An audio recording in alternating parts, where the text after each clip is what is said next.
প্রথমে আপনারা ভিডিওটি দেখুন, তারপর বলছি।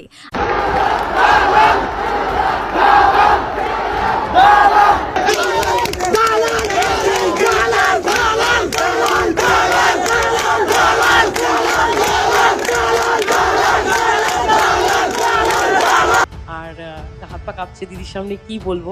আমার কাছে একটাই প্রশ্ন, যে দিদির এই এনার্জিটা কোথা থেকে আসে, যে মানে মানুষ যখন চাইছে তখন দিদিকে কাছে পাচ্ছে। এবং তুমি একটু রোগা হয়েছে, ভাল লাগছে।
এরকম নানান ধরনের এবং নানান বিষয়ের নতুন নতুন ভিডিও দেখার জন্য আমাদের চ্যানেলটি সাবস্ক্রাইব করুন আর বেল আইকনটি প্রেস করুন, তাহলেই নোটিফিকেশন পেয়ে যাবেন। সবাই ভালো থাকবেন, ধন্যবাদ।